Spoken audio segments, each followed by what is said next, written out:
told you earlier. All right, so go ahead and take a minute for the two of you guys sitting there. Do you mind coming and joining? There's a couple of teachers.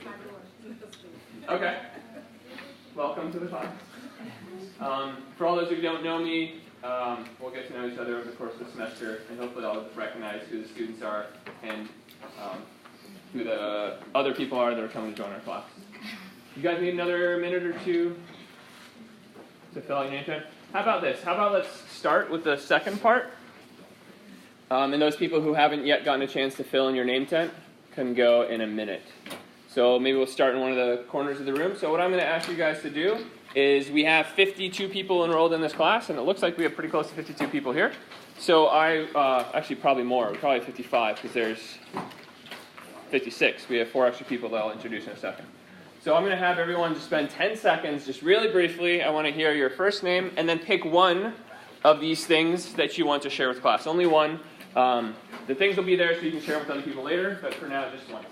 So can we have you go ahead and start, Brianna? Yes, sir. Go ahead and stand up and say your name and one of the things. My name is Brianna Massey, and I am a statistics major. Great, thank you. My name is Samantha Dixon, and I'm an environmental health science major. I am Aurora Rodriguez, and I'm a bio and chemistry major. Sorry, can you say that again? Aurora Rodriguez, And bio and chemistry major. great, thanks. I'm Anthony, and I'd love to go to Germany. I'm Christina, and a place I'd like to visit is Vancouver, Washington. My name is Bria, and I want to go to Australia. I'm Ruby, and I play the violin. Christina, I'd like to go to Ireland. I'm Avery, and I'm studying abroad in Switzerland this summer.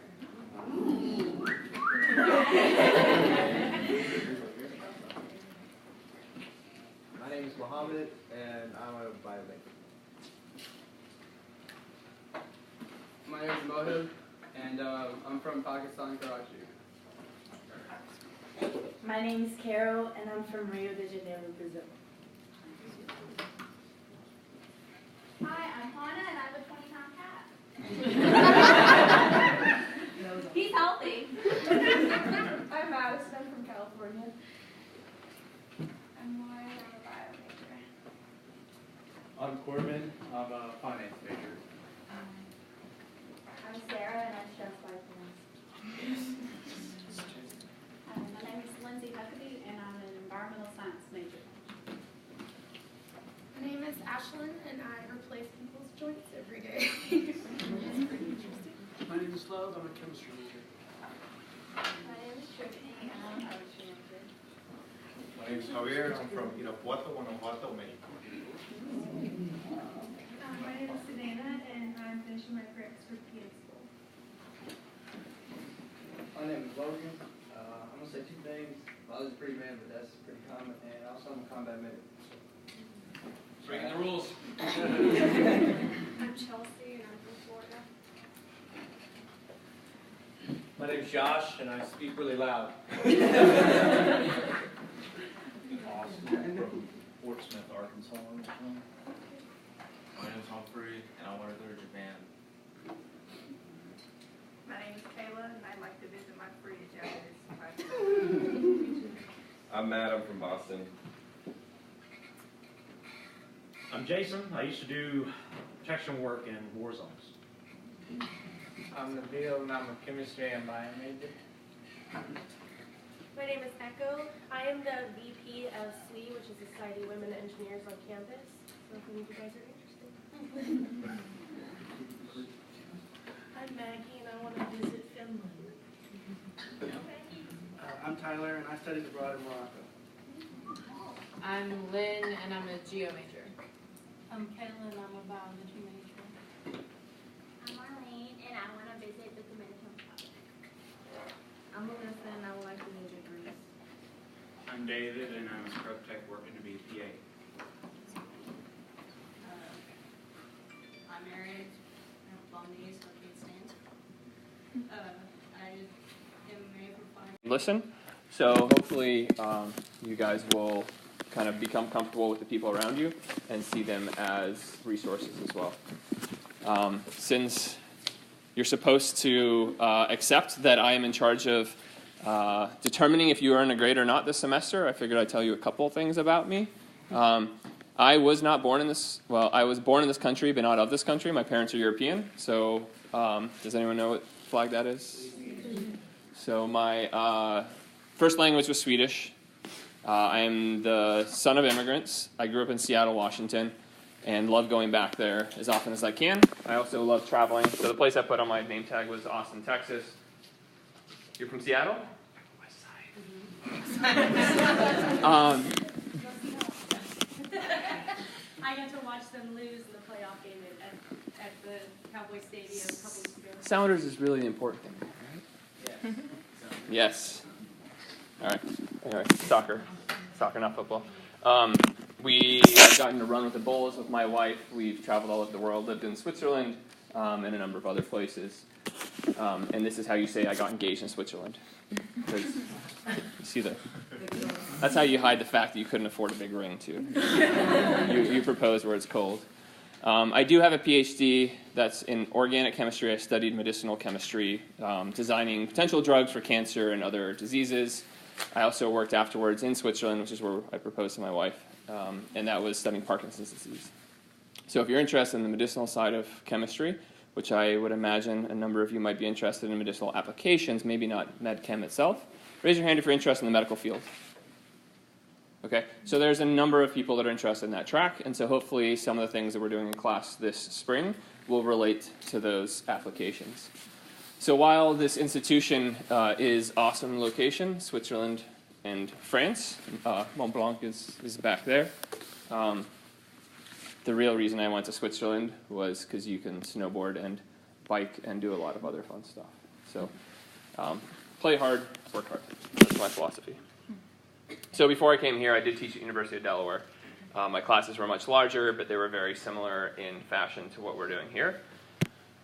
We did have the fortune of integrating with the intro bio class, and so we did go out and do some field testing and water quality, which I'm going to be trying to work into our class conceptually, but not physically this spring. In future semesters, hopefully I'll have the chance to have us actually going out with this class and doing a lot of analyses in the local environment with some geology stuff as well. What I want you guys to do, there's 3 sheets of paper that you got, one with your name tag.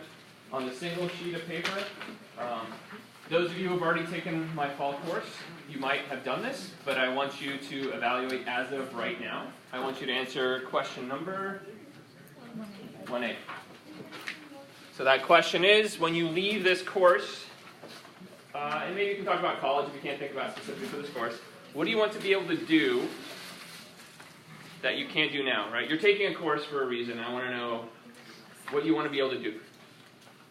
So go ahead and write your own answer. If you don't have one of those pieces of paper, they're on either side of the back. And I'll give you guys about, I don't know, a minute and a half to write down some ideas. If you finish that, you can go ahead and do the next part of that question.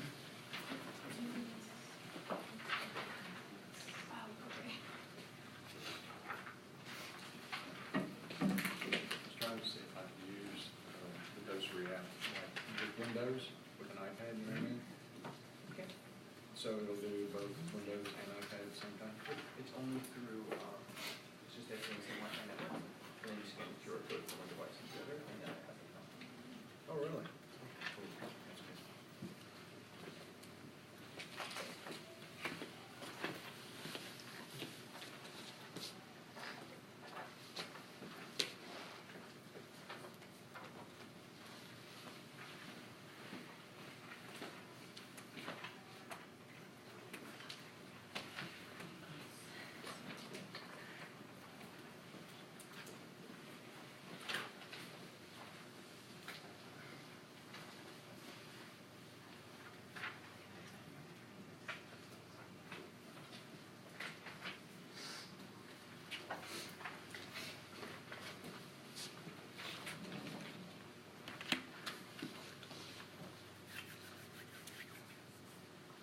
All right, I want to hear some shout-outs.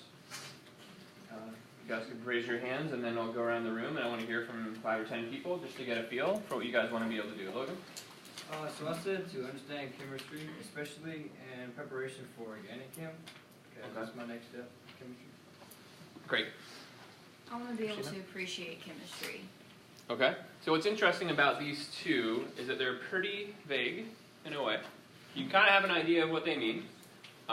So we'll try to keep those in mind as we move forward, what you want to be able to do, and maybe we can even think about refining those and how we can make them a little more concrete, see if we actually achieve this. Savannah?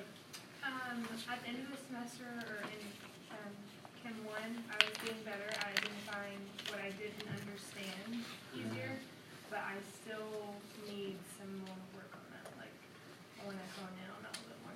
Fantastic. Great. Amy? I said to be confident in my understanding of chemistry and being able to apply it to other fields and my future goals, which is environmental law. Great. Others? Brianna? So I'm hoping that I can get a deeper understanding of the molecular world around me, because I have a hard time visualizing those concepts. Anything that is not tangible and concrete, I have some type of difficulty with. So. Great. I love that, because that's actually something that is also kind of big picture, but tangible. Like, you want to be able to visualize the molecular world around you. And then I would combine that maybe with some of the others to synergize, that you might want to do that to understand why things happen the way they do from a molecular perspective. That's one of my goals for teaching this entire 2-semester sequence, is to have students have a better grasp of that. So it's great to hear. Other ideas? Thoughts? Tyler? Better understand my research. Great. What research are you doing? I'm looking at trace element mobility and coal combustion residuals. Fantastic. Other ideas? Danielle?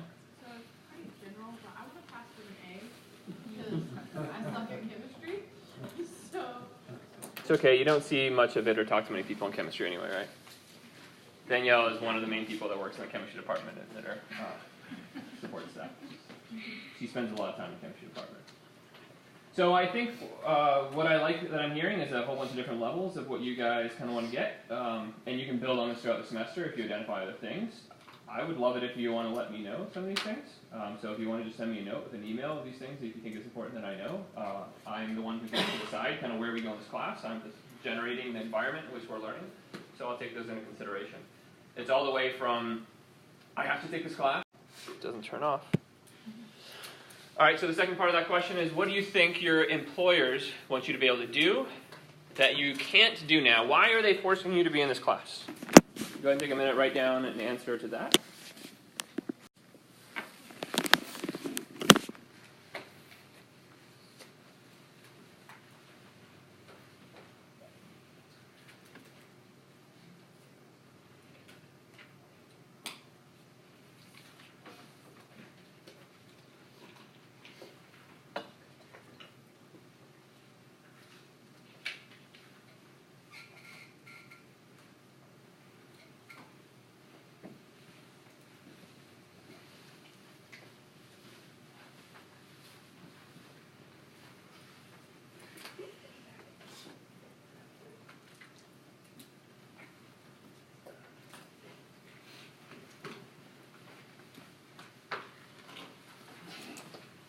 Okay, can I hear from different voices?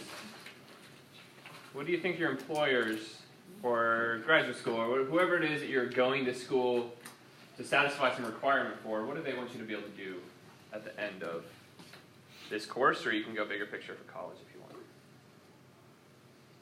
Yeah, Caleb? Utilize those problem-solving skills and apply it to the work that we're doing. Fantastic. So problem solving is an absolutely huge one. Great. Other ideas? Carol? After college, and I said testing water quality or spiking a ball hard. Or what? Or spiking a ball hard. Carol is a volleyball player, so that's where that comment comes from. It's not just about courses in college. There are other things as well that are important. All right. So specifics about techniques or job place understanding of technical science skills. That's kind of your first statement, right? Great. What else? Lynn? know, like resources that I could go back to and reference, because in the future I'll probably encounter things I don't understand. It happens pretty often, so knowing where I can go to learn about whatever I run into in the future. So that and problem solving might be some of the most important things an employer wants you to be able to do, right? Does anyone have a physical chemistry textbook that they decided to have it with them? All right, so you have one? So if you hold it up, the purpose of this course is not to memorize that. The purpose of this course is to understand how to use that or any other resource that you choose in order to solve problems. So that's what I'm hoping to set up an environment to support you guys becoming better at over the course of this semester. That deal? So connect different problems or topics and solve new ones. Yeah, so it's not just about the problems you see in this class. If you don't know how to think, to solve the ones in this class and see how they're different, you're not as likely to be able to do new problems when you see them in other areas. You guys have something to add? Go ahead, Mohammed. I said to be very versatile and able to understand and use chemistry and its concepts in life. In life. Yeah. Fantastic. All right, anything else you're dying to add?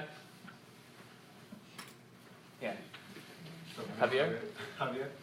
Well, I want to be a physician one day, so I want to see how the drug could affect the chemistry of the patient and stuff like that. And I might turn that to answer this question specifically and say that your employer, right, the hospital, will want you to have that understanding of the molecular perspective, right, and the patient, and what the correlation is between them. Great. A lot of different reasons. And one of the things I always iterate at the beginning of the semester is test taking, multiple choice tests, test taking strategy. Probably not something they really care about, right? Regurgitating, memorizing information. Not something they might say they care about. Although there are examples where you need to have some basic fundamental knowledge memorized so that if you go in and see a patient, you have an encyclopedia in your head of these are symptoms, how does it relate to things, right? So some of that does have to be committed to memory, but the problem-solving process is we're going to be focusing on more in this class. So I try as hard as I can to minimize opportunities where you have to memorize things.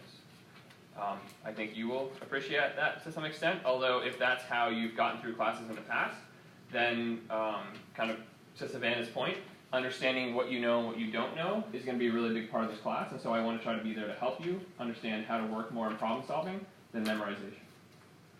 So that's what I hold office hours for, that's what we hold class time for. I'll talk kind of in a minute here about how that all fits together with my course design, but that's a really important thing for me, is not focusing on memorization. And hopefully if I test you on memorization only, then my tests are horrible too. So I'm going to test you on problem-solving skills. So this is a list that I think came out of Forbes, what employers really want students to be able to do, which adds to what you guys have already talked about. Questioning, networking, adaptability, proactivity, communicating, analytical skills, design and testing. So these are the kinds of skills that our employers want their employees to be able to do. And this is maybe different from a lot of traditional college courses. So I'm hoping that you guys are going to be willing to come along for the ride, that this course is not going to be about regurgitation of information. You guys remember this, the half of the class who was in my class this fall? Okay, so are you sitting, if you are one of my students from the fall, find someone who is not in the class this fall and discuss this figure with them. Don't tell them what it is. So everyone take 30 seconds alone to look at this figure, and then I want you to find someone who took the class, if you haven't, to discuss it.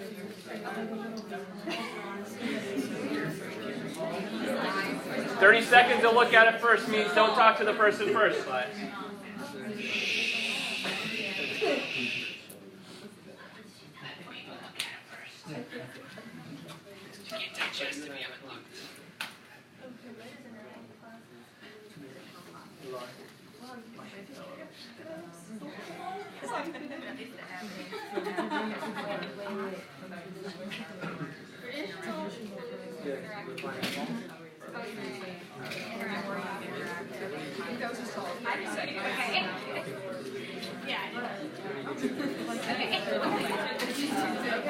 And actually,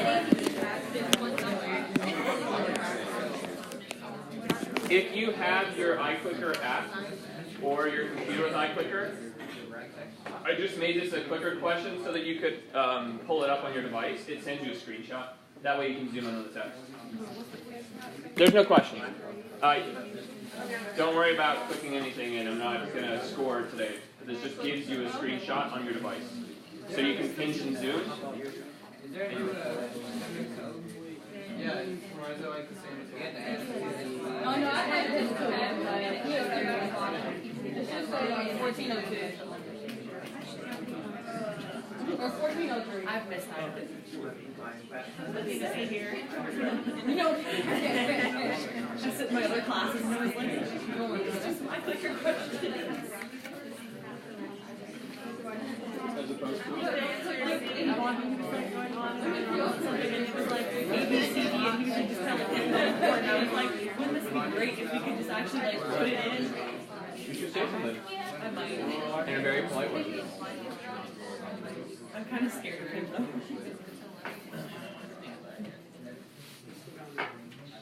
Okay, so can someone actually explain what we need to do when I do this?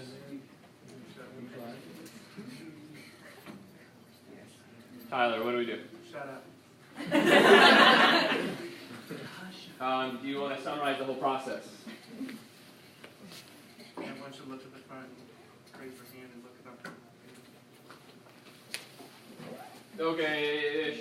I try not to be the center of the class, but if I want to bring everyone together to move to the next question, I'm going to do that to kind of, when you see my hand raised, raise your own hand and stop talking, as opposed to Tyler's terminology.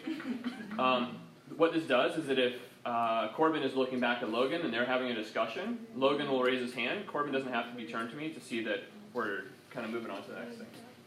So it feels very childish. Most people this fall were willing to put up with it. So I asked you to feel childish to raise your hand when I do, in order for us to be more efficient, going from a full class discussion where you can't hear anything except for the person next to you, to bringing that together and having a full class discussion. Okay. So, what's the difference between the blue and the red bars? One is lecture and the other one is interactive. Okay, so the blue one is lecturing. They did that in the fall of 2003. And then the spring of 2003, they shifted. Same professors, same number of students about, and they shifted from doing lecturing to being, what do they call it? Interactive? Okay. What does that mean? Let's define lecture and interactive. Lecture is boring. Interactive is more fun. Okay, so there's a fun component to it. Why? Well, because students are engaging in the class itself. It's not just the teacher talking at them. Okay, so let's define those two. So lecture is typically one voice. It is the teacher disseminating information to the students, and the students are supposed to be listening and writing it down or paying attention, right? Versus interactive, or an active class. Who's the focus in that class? Students. You guys, not me. Right? And so that's how I try to hold my classes.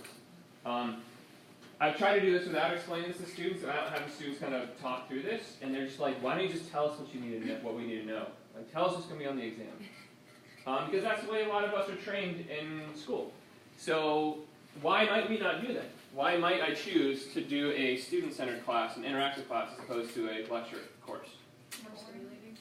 Okay, it's more stimulating, but I'm a scientist, I don't care, right? Retain the information as well. Retaining information, we might not be able to say that right now. It's easier to catch our attention. Okay, but let's talk about data. Oh, wait, Yeah, go. I think that it helps, like it's catering to all different learning styles. Okay, true. There are articles actually that support all these different things you're saying, but we have some data. What does the data say? Brianna. So the distribution for the one in the red is shifted towards the higher scores. If you drew your little normal distribution around the blue and the red, you would see that the red is kind of shifted over pretty heftily, in my opinion. Yeah, so the same teachers, both these teachers have been teaching for a number of years. So Bill Wood and Jenny Knight are some of the best biology faculty in the world, I would argue. And they'd already been teaching for 10, 15 years by the time that they made this switch. So this is a pretty significant shift to the right. Josh? I had a question just about the data.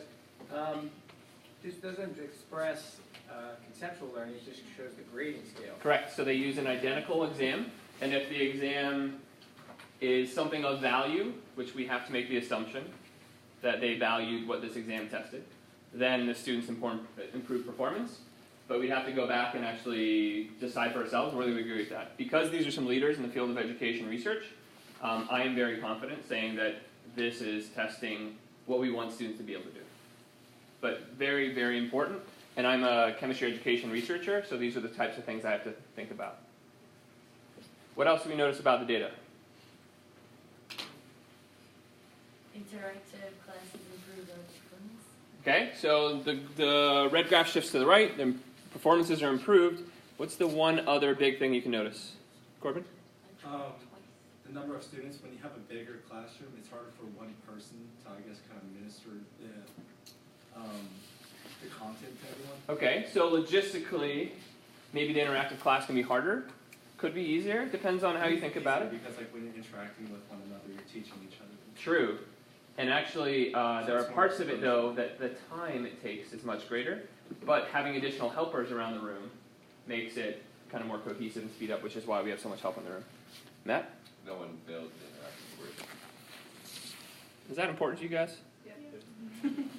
The typical failure rate in a class like this across the nation is about 20 to 30%. It's higher at commuter campuses. And I want that number to be 0 in my class. I didn't reach that this fall. We got closer. But the types of things that I'm utilizing in this class have many, many, many papers. This is just one that is a real easy one to kind of digest. That show that your likelihood to fail the course is lower, your performance will be higher, and your likelihood to succeed in future classes is improved, and there's a whole bunch of other metrics. So I'm a big data fan. I will be asking you guys to provide me with some data at the beginning of the semester. I'll probably ask for that in the next week. No, it will not be the exact survey that you took this fall. For those of you who took my class, it will be a different survey, but some parts might be similar about attitudes towards science. Any questions? Why do I show this to you guys on day one?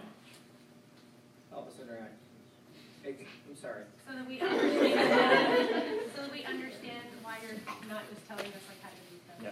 So as I mentioned earlier, I've had a lot of students be really frustrated when I just do this and don't bring them along for the why, like what's behind the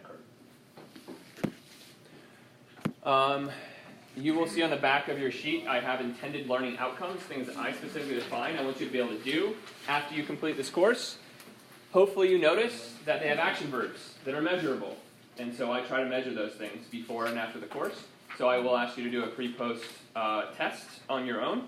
Don't look up the answers. I want to know where your baseline is. You're not graded on it. It helps me understand where you're strong and where we need to work. I'm expecting you not to ace the test.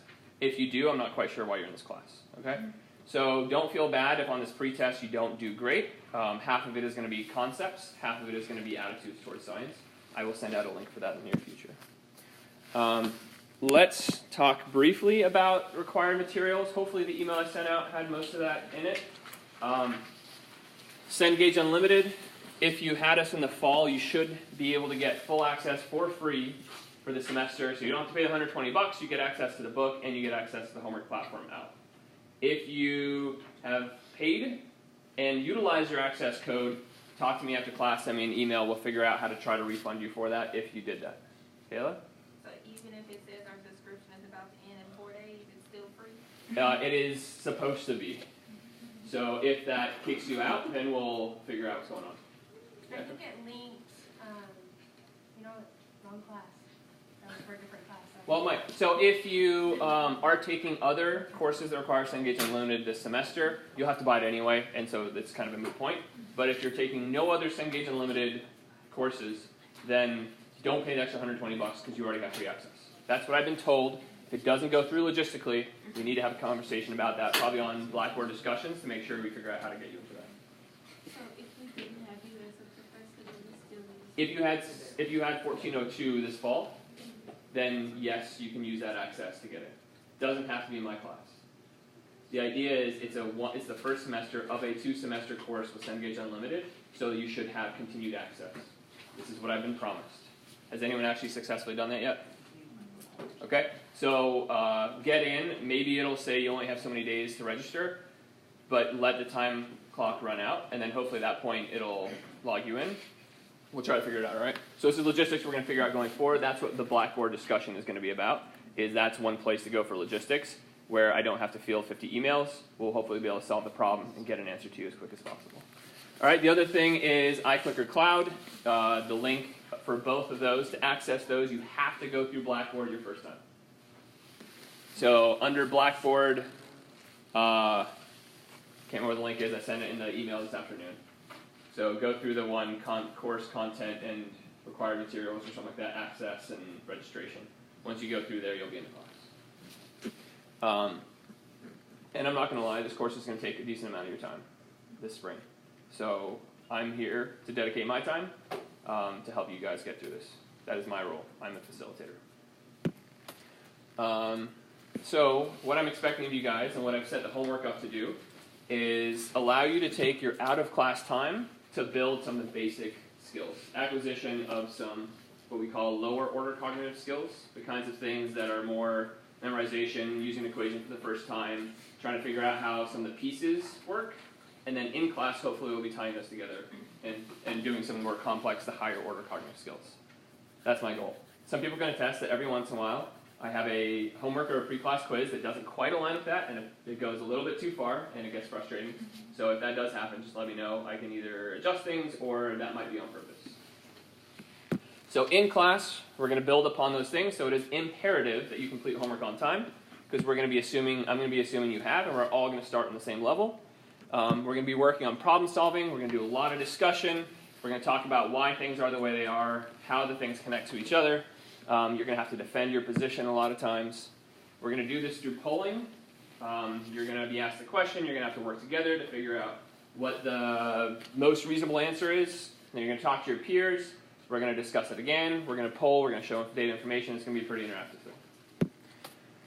thing. If you have not already, just go through the link on Blackboard and click to sign up. It's easier, I think, to have the app on your mobile device, but you can also bring a computer to class if you want, and that's how you'll respond. I saw a number of people have already created an account. I think over half of you had by the time I looked at like 5 o'clock, so that's fantastic. Make sure your student ID actually has your T number. That will allow me to make sure your grade is applied. Okay, so I saw some people with your student ID number be your email address or a random other number, so if you could align that, that would be great. What else we need to talk about? I think that's it. So the lab information, you'll hear about that once you get to lab. Your TAs, if you haven't already spoken with them, are going to give you the rundown on all of that. The homework setup, just a real brief overview. Do I get a lot of homework?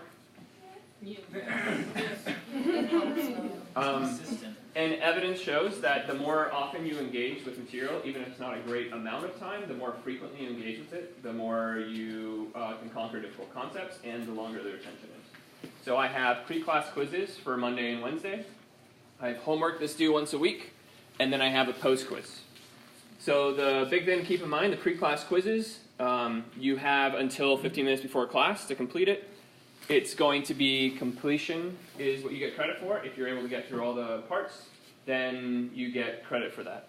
Homework, same thing. If you complete those problems, you get credit for that. The only one that's different from that is your post-quiz. So these are, here's what I want you to be able to do, like go figure it out, and then come to class. Practice what we figured out, and then here, this is actually an assessment. Going back to what some students said, I want to be able to know what it is I know and I don't know. This is one time only. It's timed. I give you guys a lot of time. It's like 45 minutes or something. Typically it's, what, 15 or so minutes? So timing is not usually an issue. I just don't want you to like start it and then go and like meet up with your friends and study. This should be done on your own. This is an assessment of you. So this is your work only. And it's a one-time. You get the answers at the end of the day when it closes.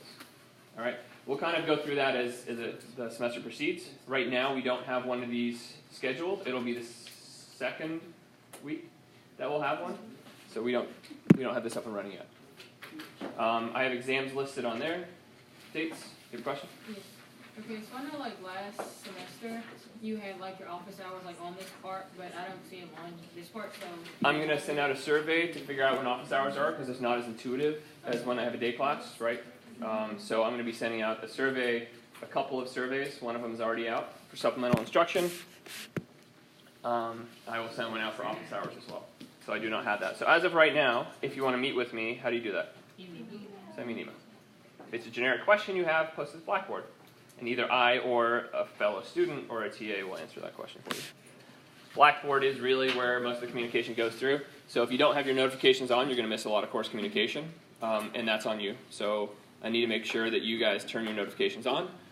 Every once in a while, I'll override that. So before today, I overrode that and just sent you emails. I can push a button that does that. I don't want to do that. I only want to use that for emergencies, like classes canceled because I was in a car wreck or something like that, right? So I'll try to minimize, send you things that are immediate and override your settings. All right. Logan. So with the test dates, the exams, so C is supposed to be the first. In case somebody wondered, it's Thursday is the second, but it's supposed to be the first. Did I mess up the dates? Yeah, it has a 2 and then an ST for like first, but it has a 2 there, so we got it. It's the first. If they're all Wednesdays? They're all Wednesdays. So if I mess that up, there's also a beautiful calendar that's updated weekly on suggested readings, additional activities, and that has the exam dates on it. Is that the Excel sheet that you sent out? Yeah, so in the left column of Blackboard, you can click on weekly schedule, and it'll bring you to a Google Sheet that I update a week or two in advance. All right, if you have other questions, feel free to talk to me after class or Blackboard discussions. What we're going to do now is we're going to shift gears, and we're going to get right into it. So you may or may not have had a very strong understanding of partial charges. We're going to be talking about intermolecular forces very soon. So I want you to be in a group of 2 to 3 people at most. Make sure to find someone around you that is in the class that you can work with on this. If you see someone around you who is not in a group, bring them into your group, please. And start working on activity 21. It's very important that you read everything as you go through. And this definition is going to be really important because they use that definition for the activity. If you get stuck, please raise your hand. There are many of us to walk around and help.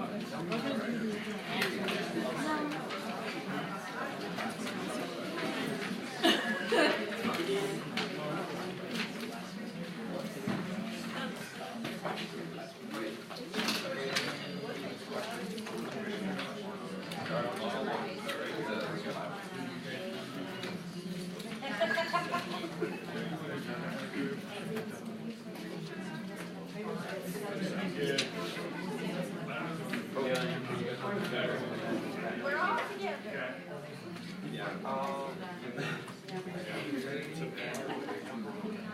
As long as everyone's part of the discussion.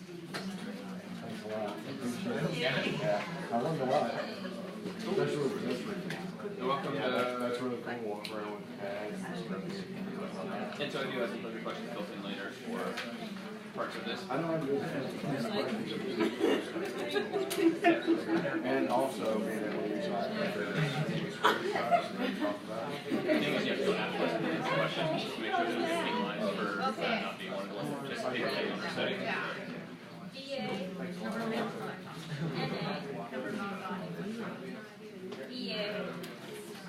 Number of body so E valence and non-binary bonded or B bonded. And A is atom. Each bond is each bond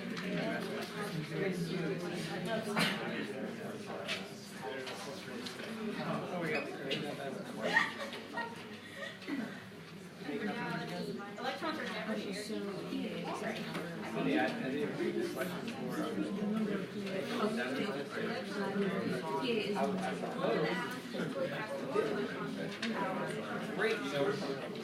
Okay, so one's more powerful than the other. Periodic table on the electronegativity. But that only gives you the data. Okay, so one has a Yes. It would be 5. Because of that one, that's the next one. So one's first and then gets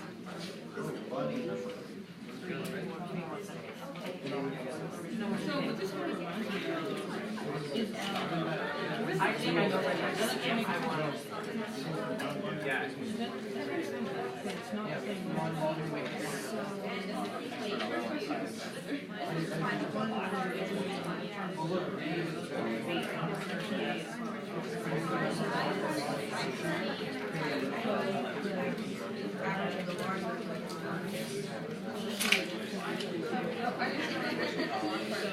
A and B, yeah.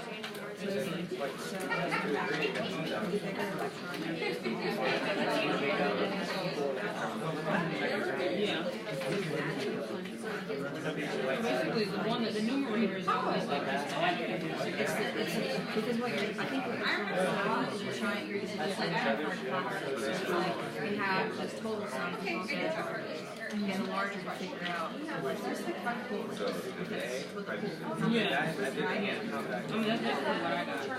So you just add the pools together, and then you can separate them based on what they have individually to figure out how much it is by itself. Yeah. It says, I guess it's or is that yeah, okay, so see, okay, that's why I realized that always would be the larger one, that one, I just tried to find it, so you have to and that gets, so you're finding it that you're looking at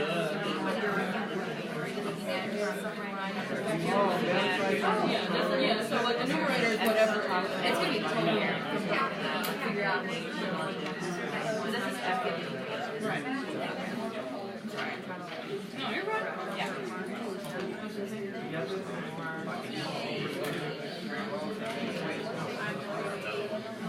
Well, I'm kind of getting. I do know that. So those are the numbers. Oh, the eight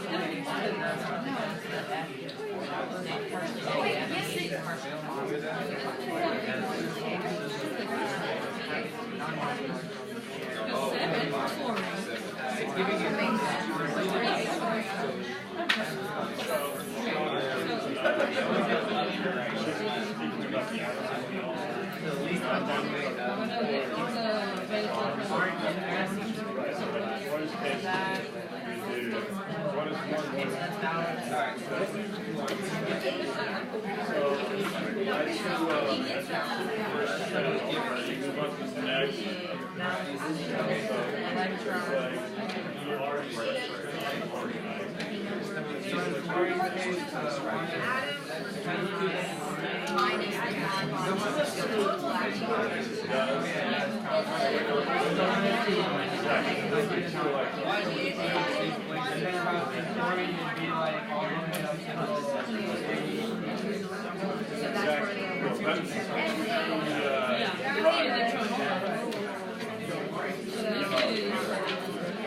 Okay, I was right. That's what cool. So I got it. Oh, because you're getting. Are we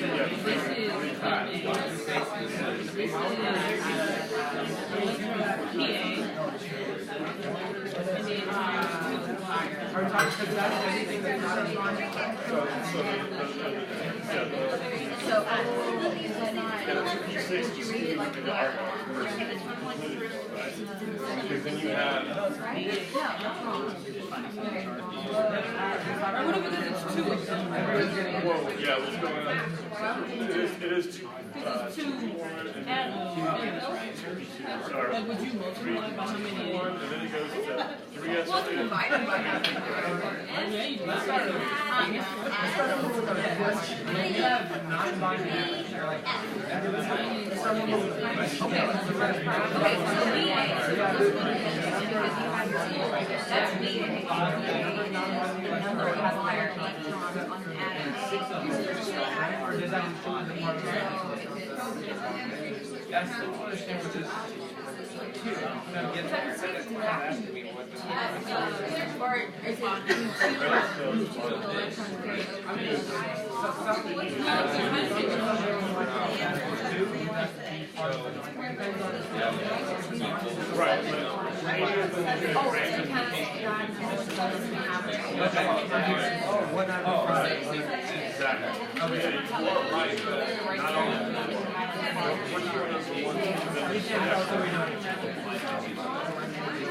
is it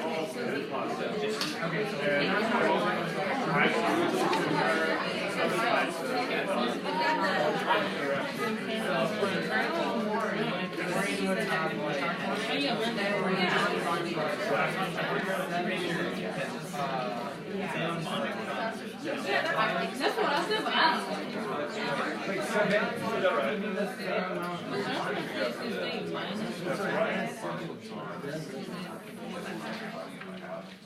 So then you would always have a negative charge.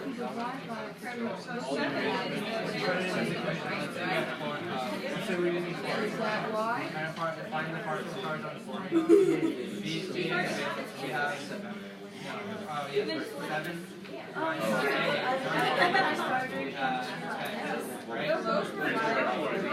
I just looked over it.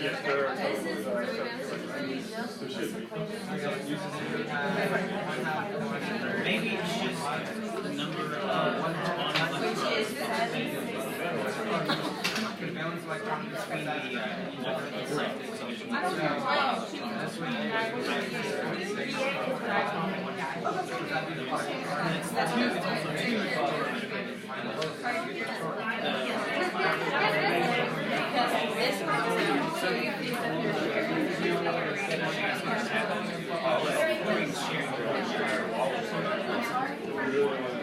I mean, I don't have a problem with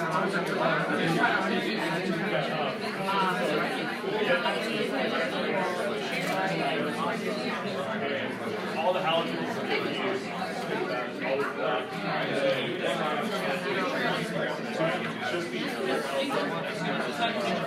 so that's always the same.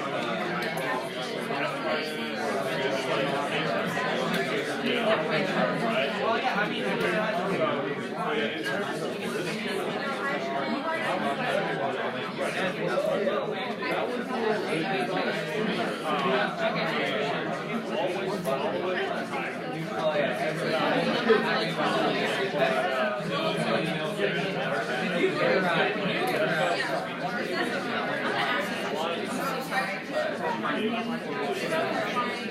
I tried with my legs on it and I didn't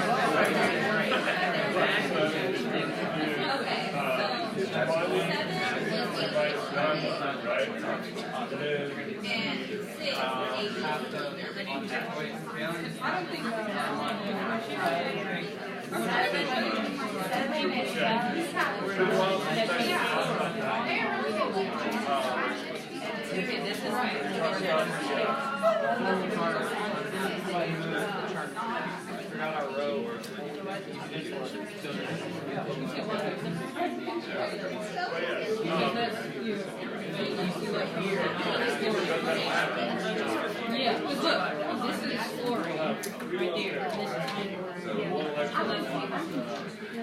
This is because I think that this is fine somewhere more along the because it's not talking about particle charges.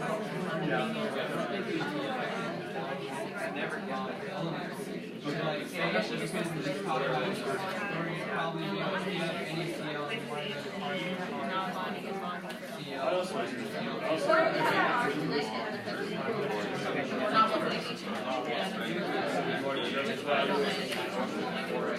and I've accepted the talking about a number of they're going to be like, Well, the next part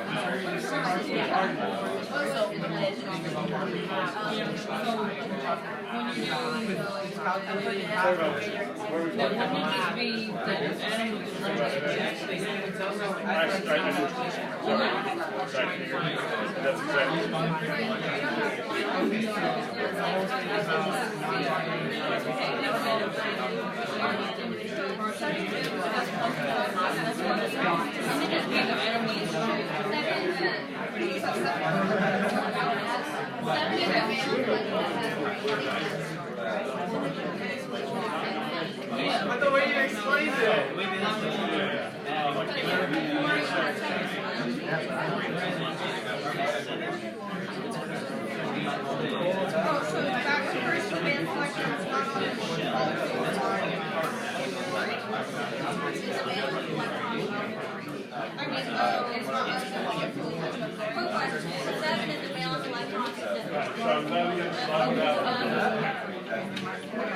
I'm sorry, I'm having to refresh myself online because there's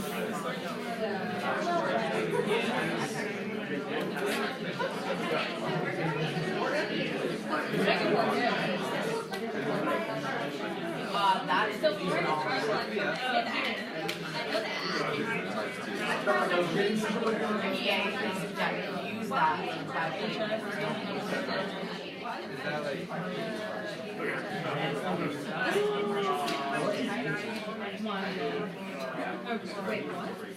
It doesn't help me. Where you want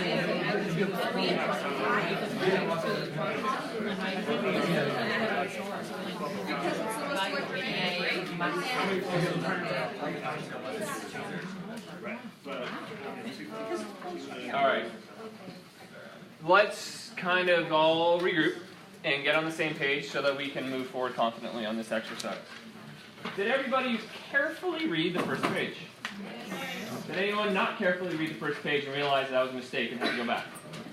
Okay? So it's really common for us to feel like, let's go to the problem, we can solve the problems, right? These activities are built specifically to give you information, and then the questions are about how to interpret that information. So it's really important that you actually read through all the components of it. It's not just fluff. It's not like my 16-page syllabus that you can do Control F and get through. All right? So let's look at the equation 6 and 7. In the top equation, which they call equation 6, like 6 with brackets beside it, right? That's how they denote the equation. Can I get one volunteer to answer question number 1 about what those 3 values are? Can I have a hand raised for someone who hasn't talked yet? Yes, what's your name? Sorry? Kalia? Great. 7 is the number 4. Great. 6 is the number of non-bonding electrons. And then 2 is the number of bonding electrons. Great. And the context that I think a few people were missing there is that's all true, but in what scenario? What scenario is that true for? HF. Okay? So a lot of people kind of skipped over that it's specifically for the bonding between hydrogen and fluorine. That's where all of this stuff applies. Okay? So if we have 2 different atoms sharing electrons, which atom has, from those calculations, the partial negative charge? Have a hand raised from someone who hasn't spoken yet? It's a general rule. So what's asking for? Yeah. Okay, so if it's these 2, it's fluorine. Actually, if it's anything fluorine, it's fluorine. What's a more generalized version of that? Ruby? The one that holds its valence electrons more tightly. The one that holds its valence electrons more tightly. And if you had the activity just before this, which you guys actually do, if you go to additional resources in Blackboard, I have every single one of these activities in one giant PDF. So you can go to activity 20 right before this, and it has a table of all the average valence electron energies. And so fluorine has the largest number in that table, and everything else from there goes down. Is there a trend that you remember where fluorine has the highest that relates to this, partial charges? So electronegativity. So what we're building up to is the homework you guys are going to have is relating this to electronegativity. All right? So for HF, the partial charge on the fluorine atom, and the partial charge on the hydrogen atom are the same magnitude, but opposite signs. Why is that? Aaron? Because the overall charge on the atom is 0. Overall charge on the molecule is 0. Great. We know that HF is not charged. So you can't have partial charges adding up to anything but what the total formal charge of the molecule. Alright? For any diatomic molecule, A connected to B, what's the sum of the partial charge of A and the partial charge of B? Have you already volunteered, Caleb? Anyone who hasn't volunteered yet? I can play the waiting game. Matt? 0. All right. Is that completely true? Could you think of an example where you might not have the sum of all the partial charges add up to 0? Josh? Is it when they're, like if it's bonded to itself, right? Partial charges would be 0 then, Okay. so that would work. What are you guys thinking?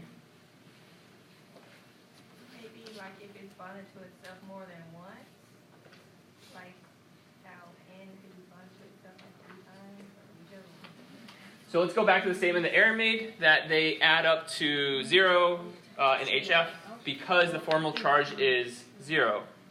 What's the next logical step? Matt? If it's an ionic compound. So the formal charge is 1. What are the partial charges going to add up to? +1. Okay. All right, so let's go ahead and start model 2, if you have not already. We're going to try to pick up the pace a little bit, so make sure that you read it once, very carefully. That will allow you to save some time answering the questions, instead of going to the questions and then reading it halfway, right? You're not the only one. And by the way, the door says no food allowed, but as long as you don't spill, I'm totally fine if you guys bring the food in, obviously. No food allowed. No poop fruit.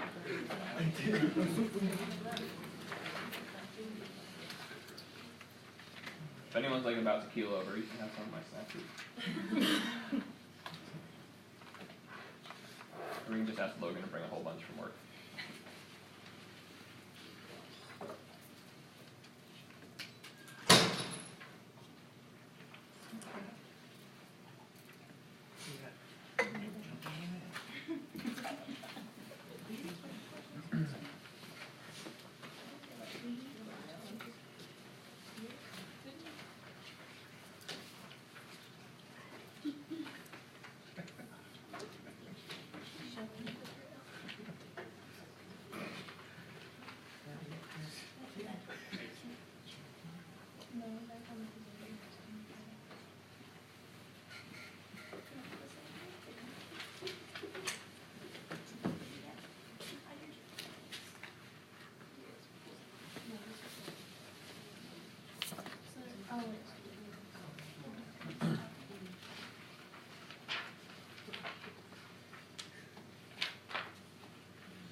Let's try to answer questions 5 and 6 pretty quickly, and then get on to the critical thinking questions. We have about 10 minutes left in class, and there's a few things I still want to do.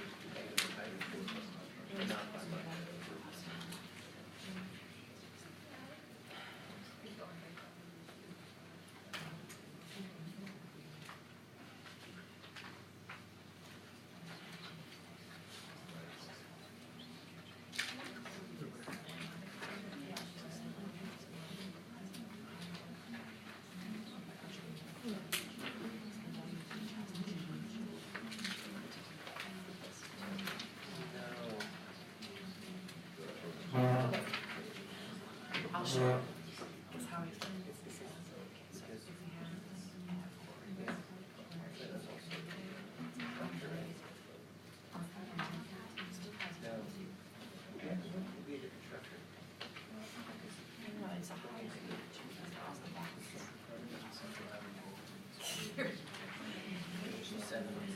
Let's take one more minute to answer those 2 questions, 5 and 6.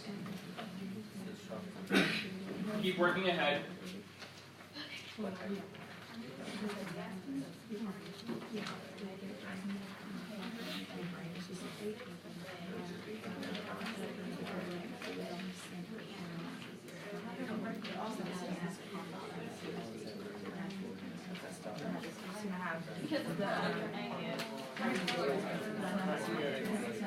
Like it's gonna have a higher, it's gonna be flip it. Yeah, because it has, it's about, right? Because HF is more. No, I think it's a balance. I read it, word for word, letter Keyword.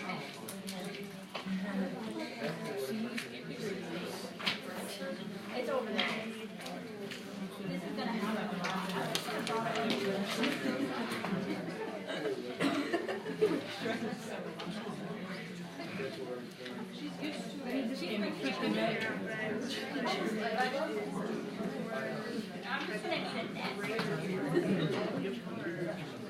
All right, so let's just touch base, and then I'm going to have you guys actually jump.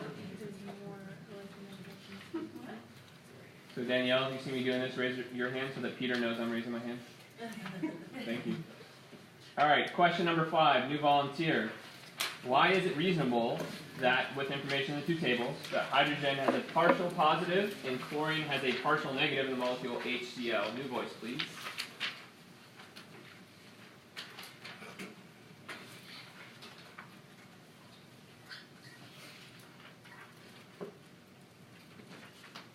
Time to start cold calling. All right, Samantha, can you share your thoughts on question number 5? The Cl is more electronegative than the H. Absolutely true. And if we use the terminology in this activity, though, what do we call it? It's not electronegativity they're using yet. Great. It's the average valence electron energy. So it has a higher value, meaning that it holds on more tightly to its valence electrons. Question number 6. Why is it reasonable that hydrogen atom has a more partial positive charge in HF than HCl? Christina?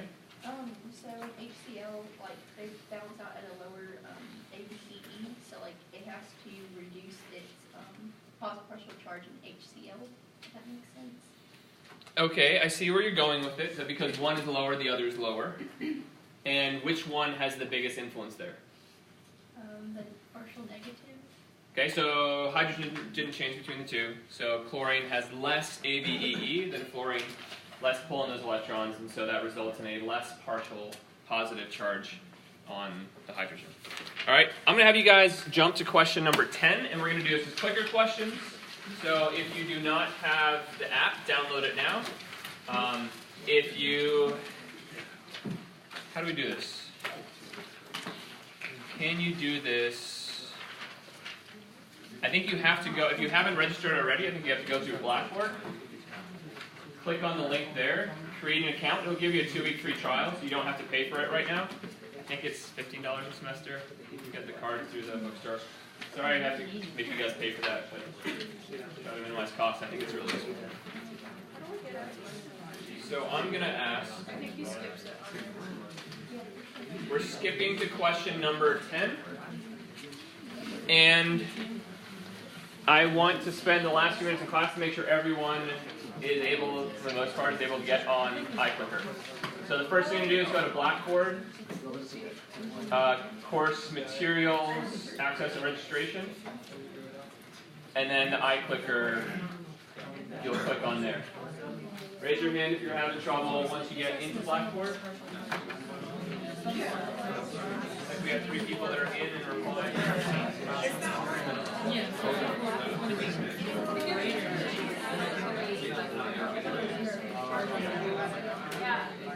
Oh, it is.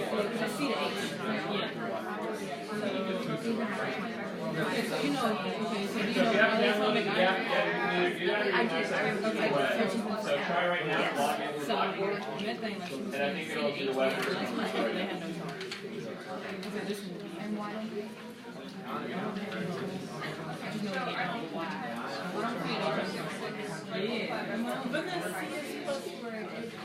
Anyone having trouble getting into iClicker? We only have 5 responses. Everyone click a response so whenever you're in, you can change it.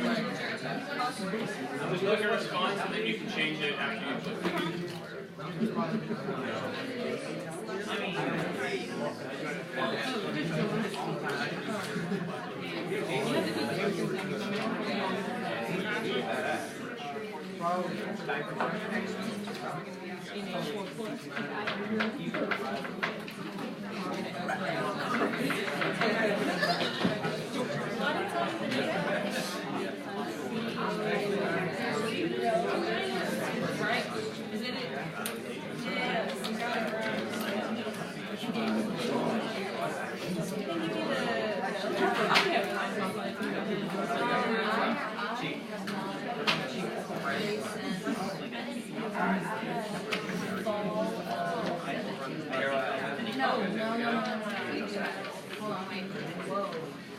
Whoa.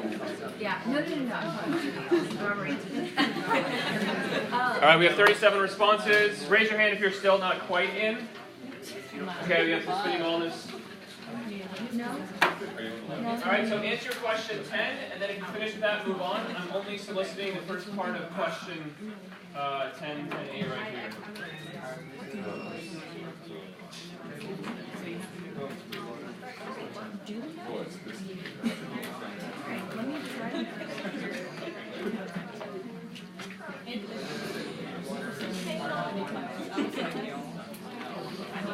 And on your paper, you can be more specific than my answers. So you might want to be super specific. All right. Is everyone happy with the answer they submitted? If you aren't, you can still change it. It's still up for grabs. We are split. We have a 1 to 2 to 1 response. Would someone like to defend their answer? I'll open it up to people who have already talked. But overall in class, we try to hear from as many voices as possible. Ruby. I thought the sum of all the partial charges on methane was equal to 0 because the charge on methane itself is 0. Great. Okay, so the molecule methane, if you look back on the table, it shows you the formula for methane under the molecule. Sorry, you probably should have said table 3 is important for this. I mean, all right, so methane is CH4, no formal charge. So Ruby's argument is it should have the sum of all the partial charges is 0. You guys think that's good? Yeah. Okay, so the way the clickers work is you can change your answer at any point in time while it's open. So right now you could change your answer. I should see the changing answers ideally, if you agree with that. All right, I'm going to go ahead and close this one out. Let's go ahead and do water. Which of these is the best answer for the sum of all the partial charges for H2O? Couple seconds. If you haven't already answered the next two, think about those.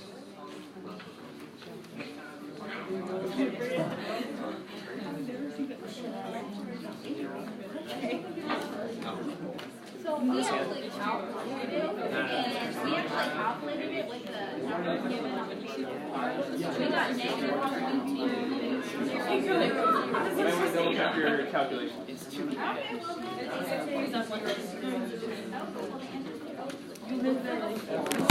All right, a couple more seconds. Closing out. So, Hannah, what should the answer be? Hannah? Oh, it's Hannah. Hannah, sorry. Oh, it's B. Should be B, should be 0. When you calculated it from the table, values in the table, you didn't get 0. Why? I mean, it was a very small number. The answer for methane was negative 0.002, and the answer for water was positive 0.001. So if we look at the partial, if we look at the exact definition for the central atom, 0.383, what is the 0.192?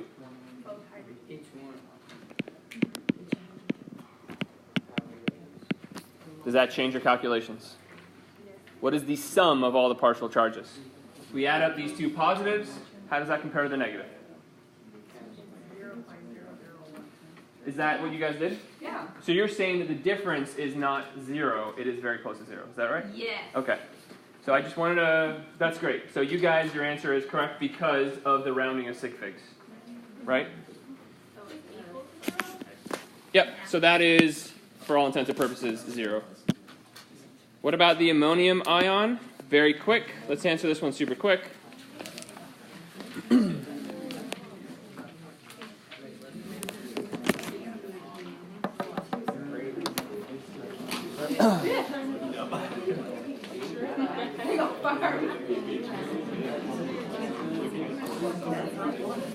All right. So one of the things I hope these two questions bring out is that we need to know our polyatomic ions. You must, I said there's not many things I ask you to memorize. Polyatomic ions are something you have to memorize. So in this one you could cheat, you could look back at the table. I know that ammonium, right, that's the one that's asking about, is a +1, so all the charges should add up to +1. Carbonate, we need to know what the formal charge on that is, same thing. Alright, so what I want from you guys now is to go to lab in a minute. I want to be clear about what you have that's assigned that you're going to have to start working on. Syllabus quiz, right? So I didn't want to waste the whole class doing the syllabus. There is homework. As you walk out the doors, there's a new piece of paper there. It is a 3-page version of the 3-page POGL activity. It connects the ideas that we did today to electronegativity that you're more familiar with. I want you to complete that. If you're turning that in class on Monday, that's your homework. There is also a pre-class quiz on OWL, so you have to log in, and that's a couple of concepts that are more review. Okay? So on Monday, you're handing in POGL 22, not 21 you did today. The new one that's collected. The rest of this pack that you have is for you to practice what we did in class today. Very nice meeting you guys. I look forward to working with you this semester. Let me know if you have any questions. It's about what you said.